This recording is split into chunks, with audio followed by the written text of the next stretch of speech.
Hey, welcome back, and we're doing a little bit more 5-ish minute kind of reviews and overviews of some knives that I picked up recently. Excuse me.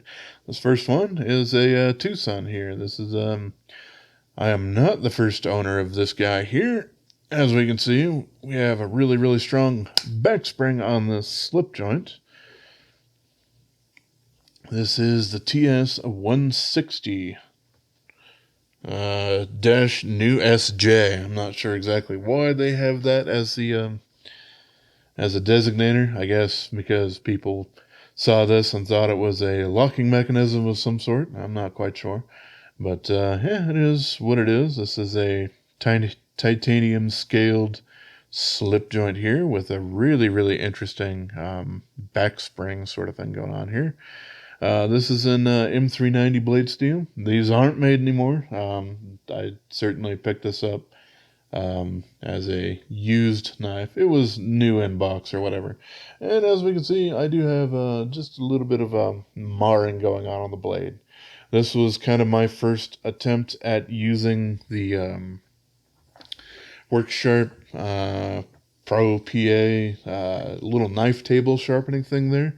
And it does a pretty good job, but you have to clean that table every time you want to swap the knife from side to side. Otherwise, you get some shmoo buildup, or swarth. That's the word I'm actually looking for there.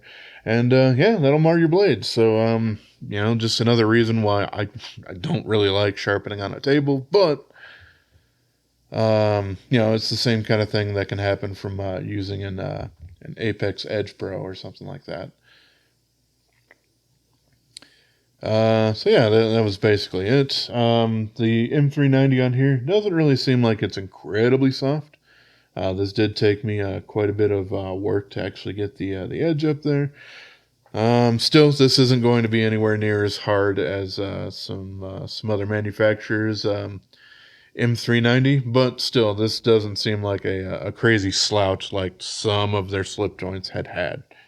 Which is good, because I do actually like this design and don't really want to have a really fancy stainless knife that only really acts as like 440C. But yeah, this is a crazy, crazy design. This pocket clip, virtually impossible to actually get this onto anything like that. It's so thin and stiff that, yeah, I've struggled to get it on basically anything but very, very thin slacks material. So any kind of work pants or sweatpants or anything like that, it's just not going to end up working out for you. We do have a stop pin on the inside there. I appreciate that, so that there's no blade wrap that you can force to happen there.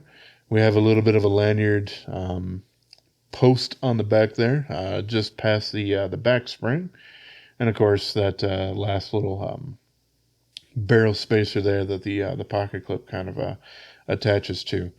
The walk and talk on this guy is definitely a 10 out of 10. Maybe not quite as much as the other like weird crazy one that I call the finger guillotine, the little tiny guy there, but very, very strong. However, something that I had kind of found out a while ago, you can swap this thing to the forward position. That puts less pressure on the back spacer and turns that into a much more easy going kind of thing. That turns the back spring into, I don't know, maybe like a 5 or 6. Something that's a little bit easier to use, especially if somebody has a little bit more of that arthritis or something like that. And that does also give you a little bit more of a ramp up to it. You won't grab it quite up as far in that particular case, but still ends up working out great. I do like the modified sheep's foot sort of thing there, and of course the long poles there do a pretty good job. So this was definitely an interesting addition there. But alrighty, let's talk about just a couple of stats on here before we move on. So we got 3.5 millimeter blade stock thickness, way too thick generally for a slip joint, but TwoSun has basically done that with all but like maybe one slip joint. And I like that slip joint enough. I've actually purchased it a couple of times. It's in G10, but that's all right. Let's see, 3.17 ounces or 89.5 grams going on here for a 2.94 inch blade, or 74.7 millimeters there. So not quite that ounce an inch, but actually not all that far off for the amount of actual material that you have going on in this blade here. And then the handle thickness here is 0.46 of an inch, so or 11.7 millimeters. A little bit thinner than a Spyderco PM2. Maybe a little bit thicker than someone might want for some slip joints, but this is definitely a heavy-duty one for doing a bit harder work. All right, next up, we have this guy. I've already done a full review on this, but, you know, in case someone hadn't checked out that video or whatever, here we go. This is the TS419 from TwoSun, also known as the Vanguard. This is a Raihi design. This is the first knife that's using the YJ01-V1 blade steel. And if you're not familiar, us in the community have talked about it a bit, but it is essentially a fork or kind of their own recipe of M390, 20CV, 204P, blah, blah, blah, whatever that steel is. It is very, very similar to it. They've changed things up a bit. They've upped the cobalt just a little bit on there. And something else that actually helps them achieve a higher HRC easier with the blade steel. Doesn't guarantee it, but with my particular experience with this blade and the one that has already had its hardness done from Love Them Knives, which that one scored a 60.2, which I could definitely say this one was at least that, if not more. Yeah, that blade steel is pretty darn good. They also do this in a red micarta on the front, and that's a D2 blade in case you don't want to spend all that much money. This one I did modify. The blade from basically a little bit farther forward than that backspacer up to the top.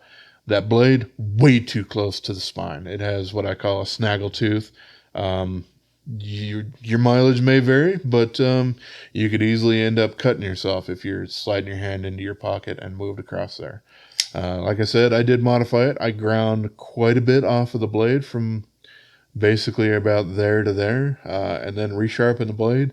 And let me tell you, that took an immense amount of time, even with a powered grinder using Norton belts at a decent speed, of course, making sure to keep this thing as cool as possible so I didn't ruin a temper or anything like that. Yeah, this blade steel is legit, so that's definitely good. The pocket clip ends up working out decently on this one here with the carbon fiber. I would be much more worried about the one in D2 because this is a single attachment point on that pocket clip, and micarta doesn't really tolerate that all that well over time, so it can develop some walk and all that sort of stuff. But yeah, overall though, I like the knife quite a bit. I do like that they've at least crenellated the lock bar relief going on there.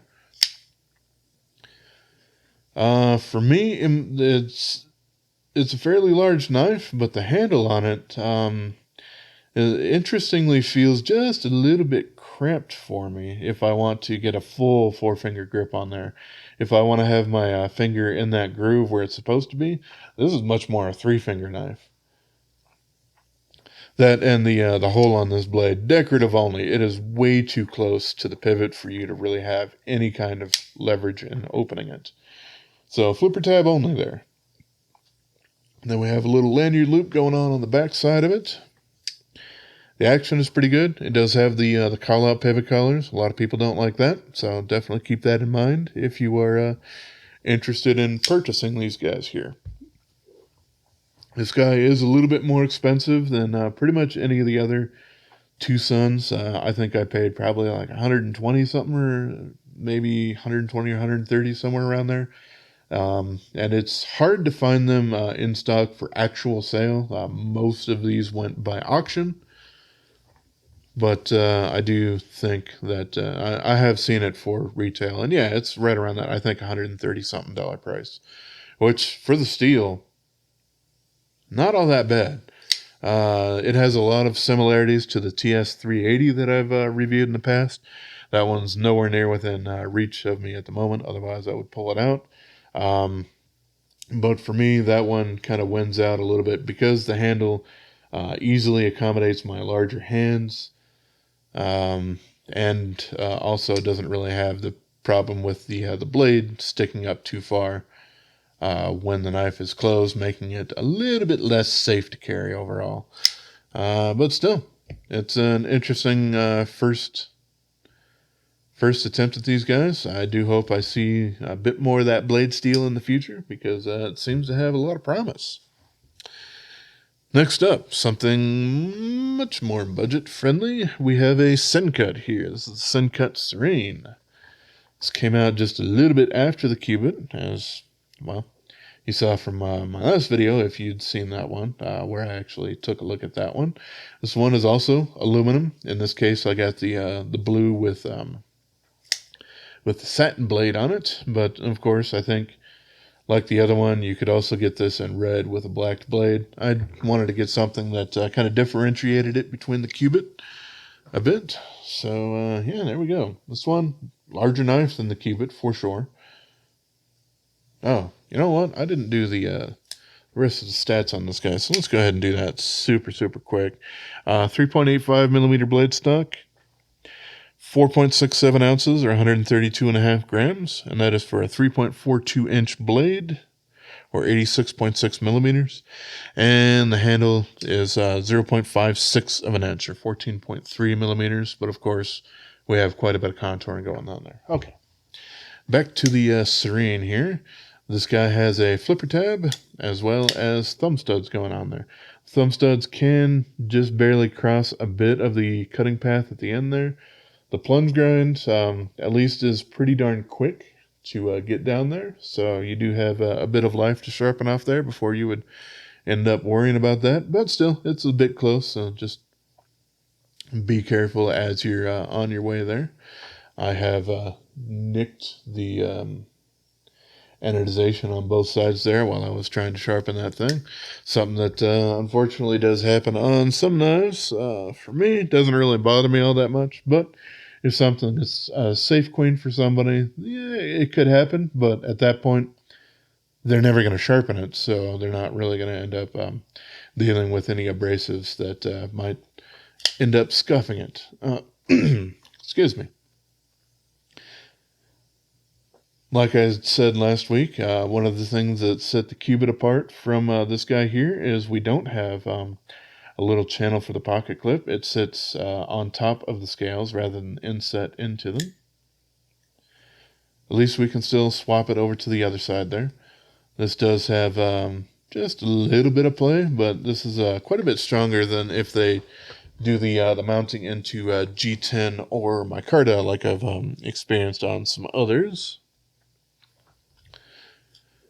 Yeah, much larger of a knife. This is definitely a full 4-finger grip with a taller blade, definitely longer as well. This blade is D2, which, yep, it was either going to be that or 9CR18 MOV. Since this is a Sencut, they don't really do fancier blade steels than that. I think maybe they've done a couple, one or two of their Damascus blade ones for them, but you know, they're still just going to be 9CR18 MOV. So you're not really going to gain any particular cutting performance on it. You're just going to get the squiggly lines on the blade that some people like and some people don't care all that much for. Pocket clip ends up working out all right. The button actually does let go of the blade while it's slightly under that kind of carve out there. So this was actually used correctly in this particular case, whereas it's not always with some button lock manufactured knives.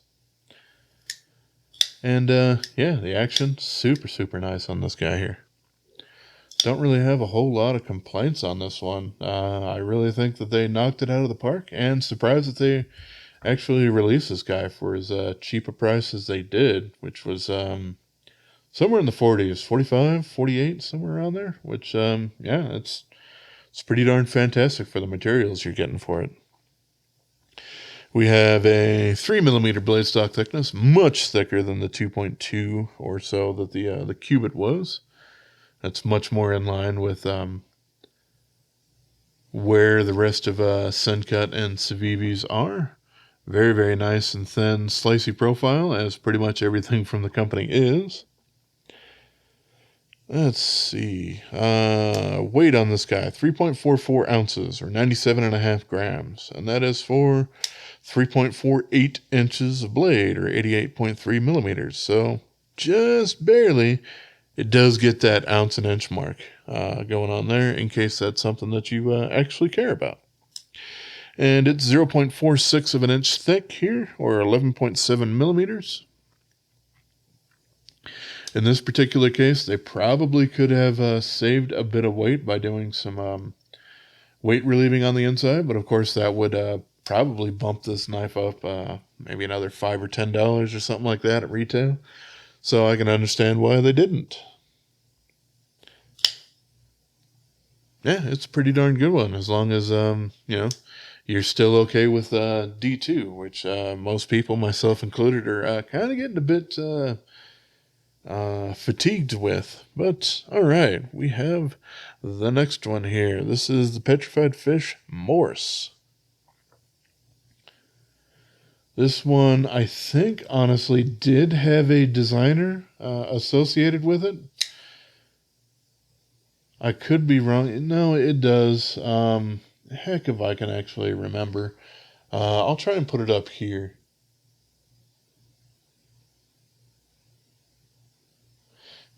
Yeah, I forgot to actually write down that information, and I might not be able to pronounce it either way. But this one, pretty interesting knife here. We got a kind of a top flipper, but you can also easily front flip this guy because of the jimping everywhere. No problems there whatsoever.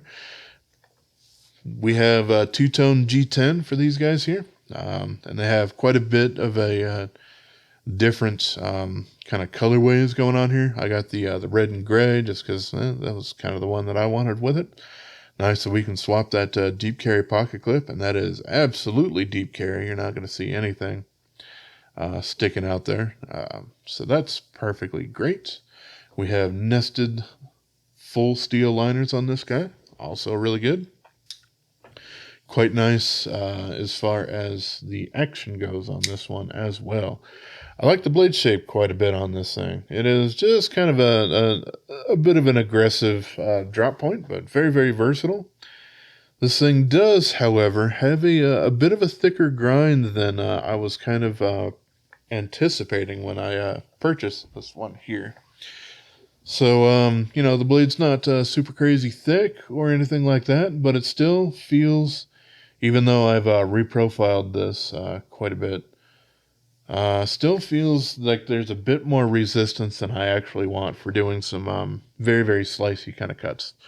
But still, very capable knife. We got some nice lock bar access going on with it as well. This is 154 cm blade steel. It's not the first knife from Petrified Fish that had used it. I think the Scholar was the first one that I got with it. So it's still a little bit new to them, but still, they seem to have this thing heat treated decently. It seems to really work out as far as the amount of effort that it took to do some reprofiling and touching up and all that sort of stuff from most of the other 154 cm blades that I've had. Outside of the QSP Gannett that kind of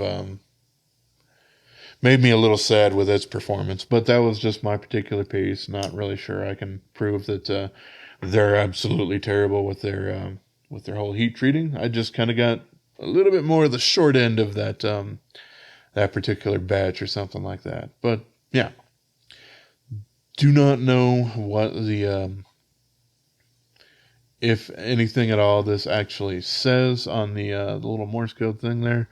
I don't really think anybody else has translated that either. But of course, I think Blade HQ might have mentioned that they're not sure what that was either.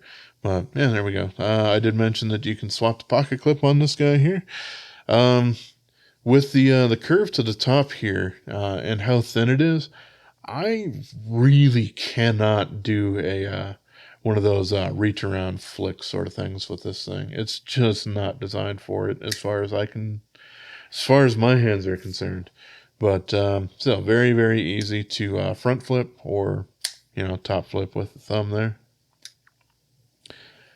I do like it quite a bit. I do wish that the geometry was just a little bit slicier overall. But yeah, there we go. Let's go ahead and talk about some of those measurements real quick. We have 3mm blade stock thickness on this guy. It actually looks a little bit thicker than some others there, but a lot of those others that are 3mm, they also have a swedge on there that makes them look a little thinner. But there we go. We have exactly 3 ounces here for the weight, or 85 grams. And that is for 3.3 inches worth of that 154 cm blade steel, or 83.9 millimeters. So definitely hits that ounce and inch mark, so that's pretty good. Nice and balanced with it. And 0.47 of an inch, so a little bit thinner than a Spyderco PM2 there, or 12 millimeters overall for it. So really, really nice for a compact knife. And then here we are with the last one I got here. And everyone is familiar with this knife at this particular point in time. This is the CJRB Pyrite. The only difference with this one is that this has titanium scales rather than the steel scales that, let's see. Well, this is close enough. This is the CJRB Echo, but still with those same stonewashed steel handles on it. So this is a little bit more expensive. This basically goes for about $80 instead of 50. So a little bit more, and all of that goes into the titanium handles here. In this particular case, these are full titanium scales. They do. There are some. What's the word for it? Dealer exclusives and stuff like that that use some titanium, but usually they're a little bit of bolsters with a different scale material, and they're steel liners, which, I don't know, y'all have probably heard me complain about it. I have problems with steel linered button locks, so did not want that. But this one, pretty darn fantastic. I do like it quite a bit. It is about a ½ ounce lighter than the steel-handled variant of this guy, and it probably could have been more if they did some weight relieving on the inside of the scales here. But they didn't, but that would also probably push the price up farther than 80, and that would make it kind of difficult for someone to end up wanting. This still uses the AR RPM 9 blade steel, but this stuff has also, or this knife has also been released in let's see, S35VN, 20CV, and I think maybe even an S90V version rather recently. CJRB, which is a kind of a subset of artisan cutlery. When they hit with a knife, and they've done a couple, like with the RIA and stuff like that before it, they end up making about 8 billion variants of it. So there you go. But this is still a very, very fantastic knife. And this is probably my favorite iteration of it. With the sandblast finish on there, it is much grippier than the highly polished stonewashed steel versions there. Still has that same nice fidgety nature with it. The button on this guy, it does have a bit of a recess, but the button basically lets go of the blade right at it. So maybe not necessary, but it is part of the design. So yeah, there you go. Really do like this thing. It's a fantastic blade. Still, 80 bucks might be a little bit expensive, and for that, I kind of would have hoped for them to include the titanium milled pocket clip that some of the other exclusive variants had, rather than the folded steel deep carry one. But still, ends up making it feel exactly the same. And this thing has just a little touch of blade stick. Now we can hear a little bit as I let go of it. But, it doesn't feel bad or anything like that, so I really can't fault it all that much. Yeah. Super happy to have picked this guy up now that I was able to finally confirm that this particular version wasn't using steel liners on the inside. I am getting the large version of this one coming in into the mail tomorrow, but of course you won't see that on one of these videos for quite a while, since these are shot decently in advance. But yeah, there we go. There's the CJRB Pyrite in titanium. We got the Petrified Fish Morse. We got the Sencut Serene. We got the TS160 Vanguard and the YJ01-V1 blade steel. Then we got the 160 here from Wong Design. Really, really strange slip joint in titanium. Alrighty, there we go. As always, I appreciate y'all for watching, and have yourself a wonderful rest of your day, yo. Subscribe.